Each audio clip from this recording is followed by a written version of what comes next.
During your VFR training, you learned several methods for keeping track of your position and navigating from one place to another. You learned how to use pilotage and dead reckoning. And you learned basic radio navigation skills using VOR and ADF.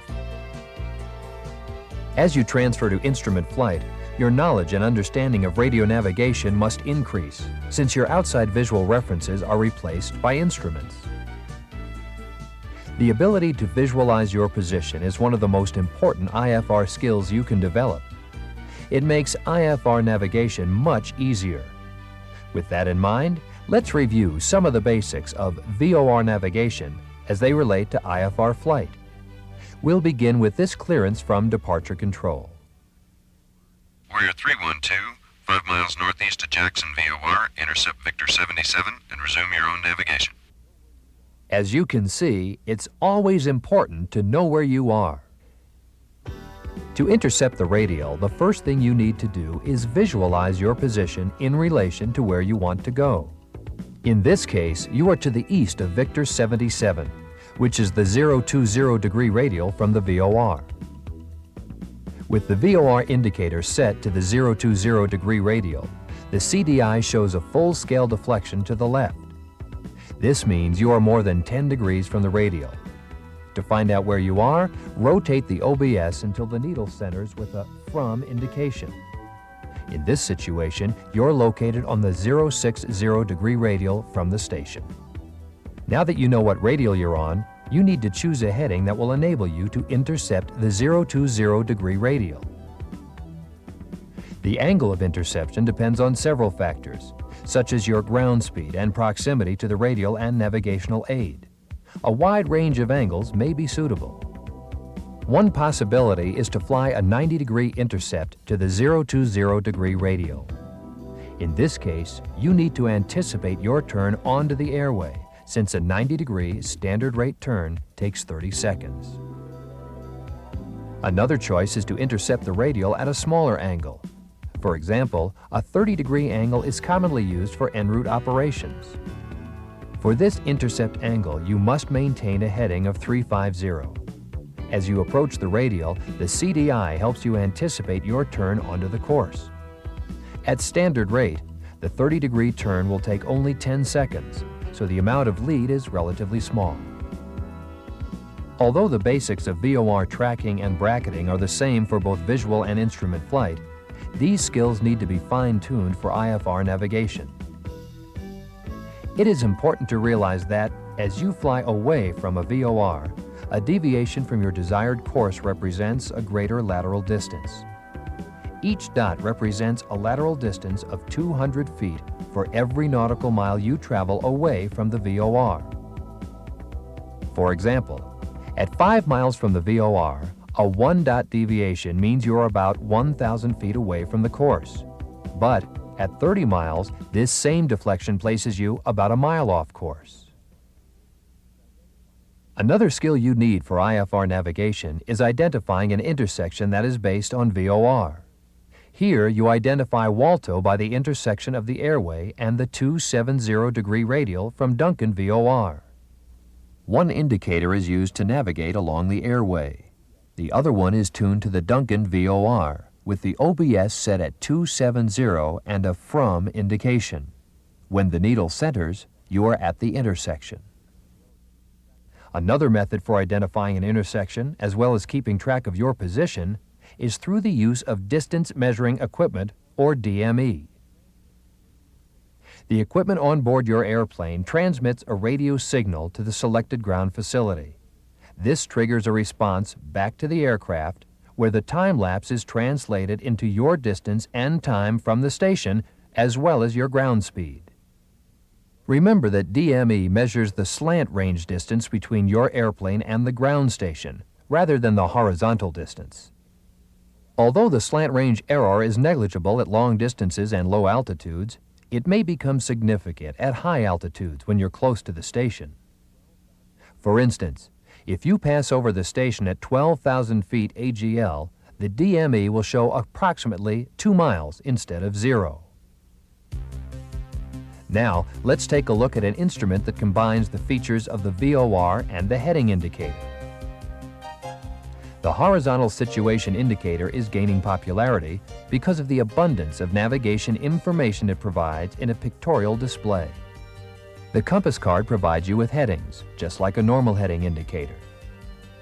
The course selection knob functions like an OBS and moves the course arrow to your chosen radial. The lateral deviation indicator is similar to the CDI and senses your position with respect to the selected radial. The ambiguity indicator functions like the to/from indicator and shows whether the selected radial will take you to or from the station. The airplane symbol in the center of the HSI represents your horizontal situation in relation to the nav aid. A glide slope indicator shows your position relative to the glide slope. You'll learn its importance later on when you practice instrument approaches. To see how easy the HSI is to interpret, assume you are southwest of a VOR on a heading of 360 and want to intercept the 270-degree radial and fly inbound to the station. The first thing you do after tuning and identifying the station is to set the inbound course of 090 degrees. Notice the ambiguity needle shows that this course is to the VOR.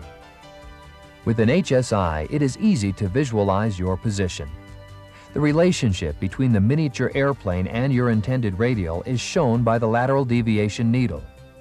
You know that you're flying toward the radial at a 90-degree angle. Choosing an intercept angle is simple with an HSI since it provides a visual presentation of your aircraft heading and your selected course. Let's assume you want a 45-degree intercept. After turning the airplane to 045 degrees, notice how the instrument shows your angle as well as your new heading. As you approach the radial, the needle will begin to move towards center to signify that you're nearing the course. You can gradually shallow the angle depending on your rate of closure to smoothly intercept the new course. You might have to adjust your heading slightly to compensate for the wind. Let's now look at the benefits of an automatic direction finder. ADF has a wide variety of uses in the IFR environment. You can use it to receive weather information and to provide position orientation during en route flight and instrument approaches. Since the navigation signals are not limited to line of sight, you can receive them at lower altitudes and greater distances. Let's take a moment to review how bearing information is given. On a fixed card ADF, you determine your magnetic bearing to a station by adding your magnetic heading to the relative bearing. In this case, the magnetic heading is 030 and the relative bearing is 090. This produces a magnetic bearing to the station of 120 degrees. Your text covers the fixed card ADF in detail. With a movable card, you can dial in your magnetic heading and the needle will point directly to the magnetic bearing. To demonstrate how to visualize your position and navigate with ADF, assume you're on an easterly heading and you want to intercept the 360-degree bearing to the NDB and track inbound. After identifying the station, you find that your present position is on the 020-degree bearing to the station, as shown by the head of the bearing pointer. Rather than use a 90-degree angle, you decide to turn left and intercept the bearing at 30 degrees. Your heading in this case is 030 degrees. By setting your magnetic heading under the top index, you can use the head of the bearing pointer to show your position in relation to the bearing. When it indicates 360, you have reached the bearing. In actual practice, you should begin your turn just before you intercept the bearing. This reduces the possibility of overshooting the desired course. Since the ADF does not automatically provide a wind correction angle as a VOR does, let's review the bracketing procedures. In this example, you've drifted right of the 360-degree bearing to the station. The ADF is sensing a crosswind by pointing to 350. To regain the course, you apply a 10-degree correction into the wind and reset the ADF to match your heading. If your heading and relative bearing remain constant, you've corrected for the drift. but you will not intercept the 360-degree bearing. So, an additional correction is needed. In this case, you are using a 20-degree correction angle to regain the course.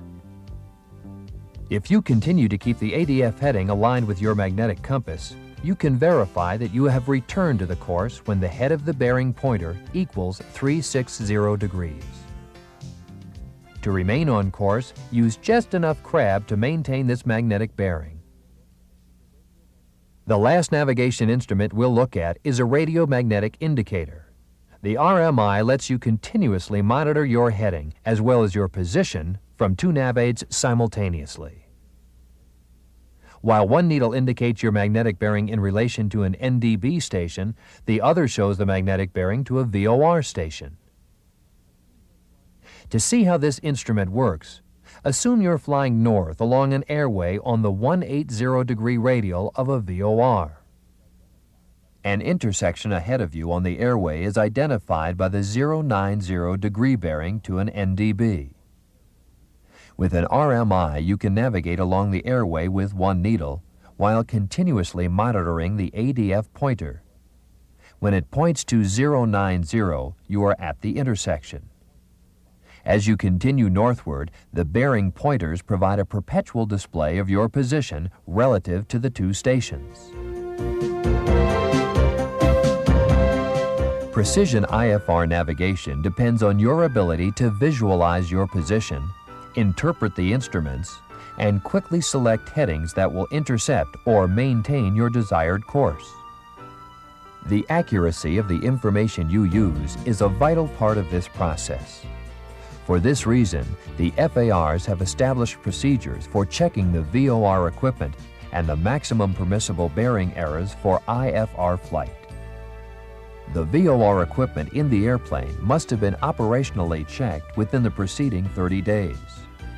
It is your responsibility to ensure all your equipment is within acceptable limits prior to an IFR flight.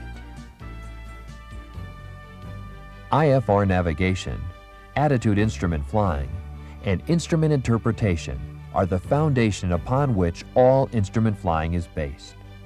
Mastering these skills will enable you to efficiently operate in the IFR environment.